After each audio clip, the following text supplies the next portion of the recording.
10:18 de la mañana de la diaria. Ya nos meteremos en lo que compartirá con nosotros y con ustedes Facundo Franco a propósito de lo vivido en las últimas horas en el INISA con el amague de renuncia que no se concretó de Jaime Saavedra, el presidente de esa institución. Antes comparto uno de los mensajes que han llegado a través del 099-891-888 con respecto a la entrevista con el ministro de Trabajo y Seguridad Social, Juan Castillo. Nos dice quien nos escribe, la empresa en la que trabajo nos tiene ingresados en el Consejo de Salarios en el grupo 10, subgrupo residual, y cada vez que el convenio cae, es decir, se termina, como va a ocurrir ahora a partir del 1 de julio, los ajustes correspondientes siempre los cobramos con retroactividad, ya que por lo general llega diciembre y recién ahí se firma el nuevo convenio. Quien nos escribió quería tener la opinión del ministro Castillo. En realidad no fue posible en la entrevista echar mensajes por los tiempos y por la agenda de temas tan variada que teníamos, pero también se pregunta cómo es posible que pasen tantos meses para que se vuelva a firmar un nuevo convenio. Tiempos de la negociación, se me ocurre decir.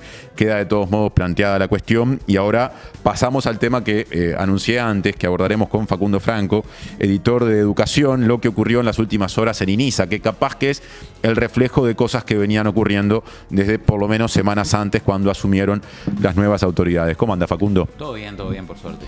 ¿Te sorprendió lo que pasó? ¿Cómo empezás el encare de este asunto que termina laudándose por lo menos por ahora con la continuidad de Saavedra al frente del organismo, lo que sin embargo hace menos de 24 horas parecía estar en duda? Sí, a ver, a mí, yo por información que había ido como generando con algunas fuentes del INISA y demás, sabía que había como algunas diferencias, digamos, principalmente entre los dos directores designados del oficialismo. Sí, claro, fue un poco sorpresiva por la forma y el momento, ¿no? Que justo estaba previsto que fuera formalmente la asunción de las autoridades.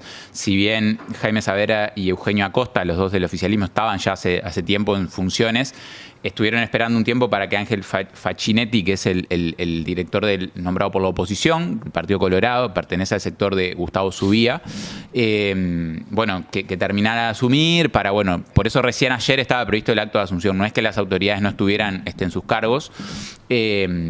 Cuando minutos antes, digamos, de que fuera a iniciar ese acto, se anunció que el acto se suspendía y empezó a circular fuertemente este rumor de la renuncia de Saavedra, que fue tal, digamos, no fue solo un rumor. Pero ahí creo que puede estar bueno como contextualizar un poco. ¿Y qué tiene que ver educación con esto, no? Porque también en el imaginario de la gente seguramente INISA esté asociado justamente al encierro, a la privación de libertad, ¿no? Instituto Nacional de Inclusión Social Adolescente. Exacto.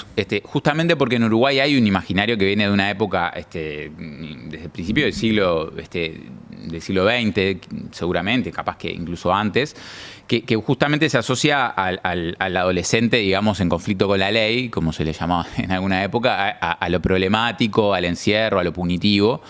Y en los últimos años, justamente la propia creación del INISA en estos términos explica esto. También se viene haciendo foco en la necesidad de pensar lo educativo, lo pedagógico, de pensar en el proyecto de vida del adolescente, no solo en la pena que está cumpliendo y las horas que tiene que estar encerrado, ¿no? O sea, pensar de otra manera la institución y justamente con un foco mayor en lo educativo. Esto de lo punitivo y lo educativo está todo el tiempo en tensión en el INISA, ¿no? Entonces es un poco lo que explica, según lo que he podido reconstruir, las diferencias entre Saavedra y Acosta particularmente. Saavedra tendría una mirada más asociada a este perfil de potenciar, por ejemplo, los programas educativos, y Acosta más represiva. ¿Está bien plantearlo así? Sí, por supuesto no totalmente, seguramente, pero justamente donde se pone el foco principal a la hora de tomar decisiones, porque claro, uno a veces conceptualmente, creo que nadie estaría en desacuerdo con decir que hay que priorizar lo socioeducativo, pero claro, después en la cotidiana de la institución hay que ir tomando decisiones que muchas veces te llevan a todo el tiempo estar poniendo el foco en una cosa o en la otra. Esto del motivo, digamos, o uno de los desencadenantes de esta situación tuvo que ver ahí con una decisión que tomó el directorio para asumir funciones, digamos, de encargaturas en la división seguridad en algunos centros, que se hacía como de forma directa y de una forma que justamente ahí desde la presidencia había una idea de cambiar un poco esta dinámica la institución ya viene funcionando así desde antes, incluso estaba el CIRPA en su momento. Entonces, como en generar concursos, llamados, proyectos que se presenten justamente con esta mirada más general.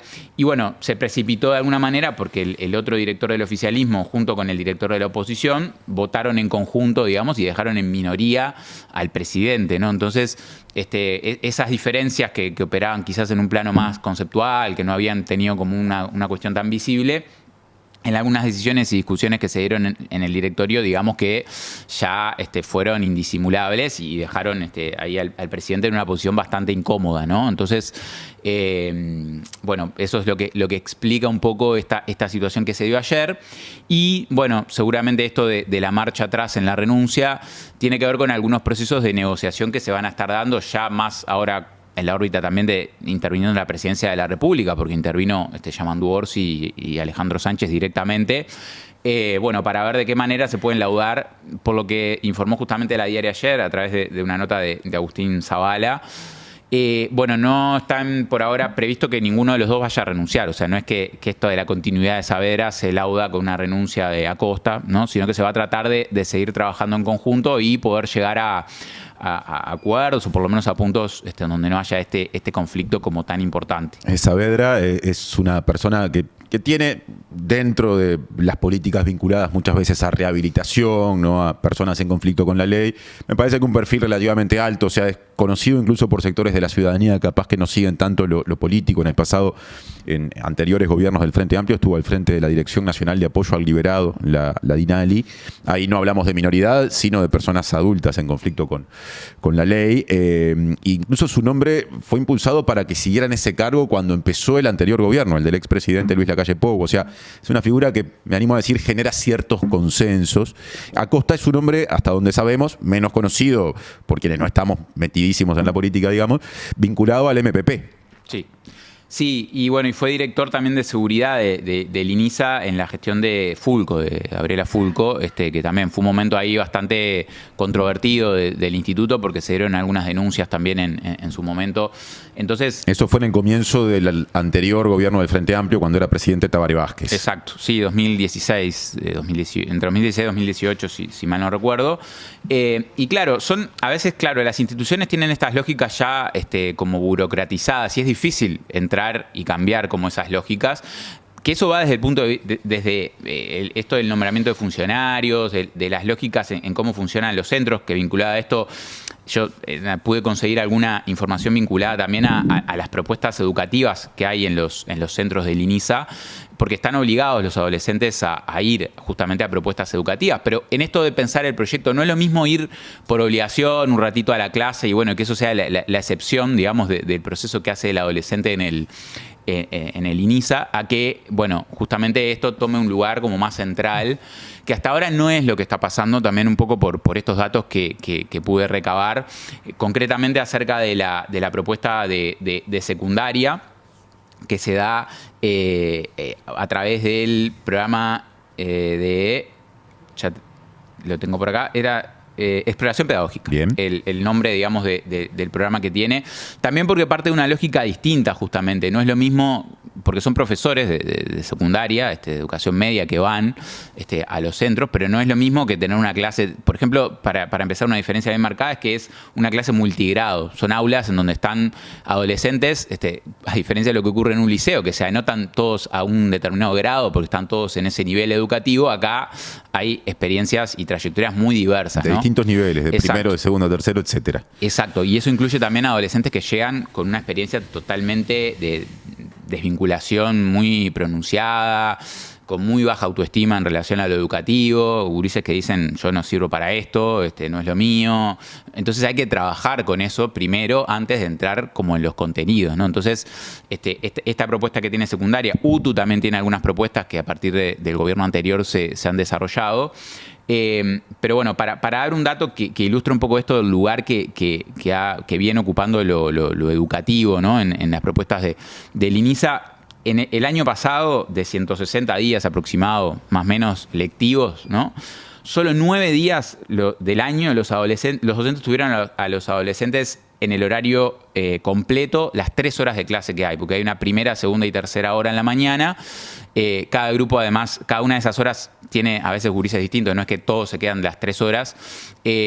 Solo 9 días en el año tuvieron los docentes esa hora entera, digamos, a todo el grupo, claro, en el horario que estaba pautado, ¿no? 9 días de 160. Entonces, después además está plagado de llegadas tarde, porque no es solo a veces el hecho de llegar, sino que te llegan de repente, por ejemplo, la hora que es de 9 a 10, si los gurises llegan al aula 9:30, como a veces pasa, van a tener media hora de clase, ¿no? O sea, y eso es por deficiencias en el funcionamiento del INISA, en los mecanismos que tienen que activarse para que un adolescente concurra en hora al lugar en el cual se dicta esa clase. Sí, ahí hay múltiples factores, ¿no? Justamente muchas veces a los adolescentes se los castiga por cosas que pasan, digamos, en la convivencia diaria de los centros. Se los castiga no pudiendo salir, teniendo que tener alguna medida de repente punitiva. Por eso digo que acá está en juego esto de lo punitivo y lo educativo, ¿no? Porque para educar se necesita confianza, básicamente, se necesita algo de libertad, y los adolescentes están viviendo ahí en un contexto justamente de privación de libertad. Son 376 que hasta mayo había privados de libertad en el INISA. Después hay otros 414 con medidas alternativas, ¿no? Esto también está bueno diferenciar, que el INISA no solo tiene a cargo gurises que están privados de libertad, sino que hay una buena parte, más de la mitad, que tienen medidas alternativas, pero en particular con los privados de libertad se dan lógicas a veces que exceden totalmente a lo educativo. A veces es justamente una llegada tarde de repente de quien tiene que trasladar, a veces son cuestiones más profundas que impiden a los adolescentes llegar. De hecho hay, por ejemplo, otro dato que recababa, que hay 40 días de esos 160 en donde por lo menos no asistió uno de los grupos de adolescentes que debía hacerlo. O sea, 40 días que los docentes no tuvieron a la totalidad de los adolescentes que tenían que estar ahí. Es muy frecuente esto, que no puedan llegar a lo educativo. Hay otras veces que también coinciden con horarios de otros talleres, porque hay talleres de educación no formal también, de oficios. Hay muchas actividades, pero claro, estas actividades no están pensadas para que sea el centro del pasaje de los adolescentes por el INISA, sino que más bien es lo contrario. El encierro, lo punitivo es un poco lo que está en la base, pero de vuelta, no es necesariamente que esto sea por una cuestión de que a los funcionarios o a un funcionario se le ocurrió hacer daño, sino que son lógicas que están planteadas de esta manera y el sistema funciona así. Entonces, justamente cambiar y modificar, mover estas cosas, bueno, es algo que va a llevar tiempo y dedicación. Curiosamente, Saavedra, por ejemplo, en una entrevista con el semanario Búsqueda que dio en mayo, decía que el INISA no tiene tantos problemas de presupuesto ni de cantidad de funcionarios, porque muchas veces uno tiende a decir, bueno, se precisan más funcionarios, más presupuesto.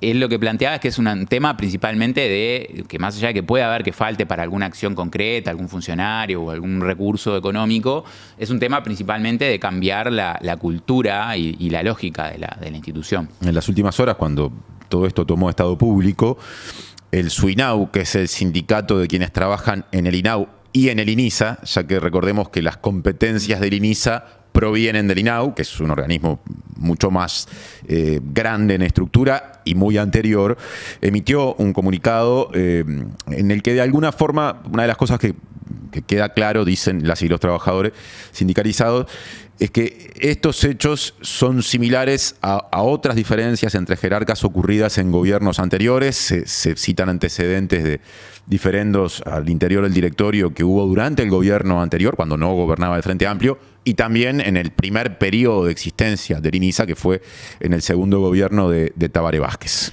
Sí, exacto. Esto, como decía, es una tensión constante, ¿no? Entre de repente personas o proyectos que quieren poner en el foco o en el centro justamente lo educativo, también enmarcado en el proyecto de vida de los adolescentes, ¿no? Porque no es de vuelta, no es solo una cuestión de ir y que vayan a tener clase y después no se sabe muy bien qué van a hacer con eso, ¿no? Que de repente completan el ciclo básico o el bachillerato, porque hay propuestas para las dos cosas.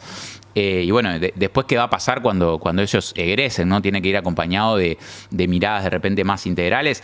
Por ejemplo, el rol profesional de los educadores sociales es bien importante en este tipo de políticas, justamente porque ayudan a mirar un poco más allá. Pero de vuelta, está todo el tiempo esto de, para hablarlo también en plata, entre comillas, ¿no? Son docentes que están ahí, que van a tener clase con los gurises y que de repente días que van y no tienen a los estudiantes para dar clases. Son horas y recursos perdidos también desde el punto de vista de la educación formal, en este caso, de docentes que están ahí, no pueden tener la hora completa, es muy difícil sostener el proceso educativo y generar confianza, generar un vínculo de esta manera, ¿no? Con estas interrupciones casi que diarias. Es un relato parecido al que haces, al que en alguna ocasión le escuché directamente a personas adultas privadas de libertad con respecto a las dificultades que hay en grandes cárceles, por ejemplo la de Santiago Vázquez, para que incluso las personas privadas de libertad con derecho, en función de determinados méritos,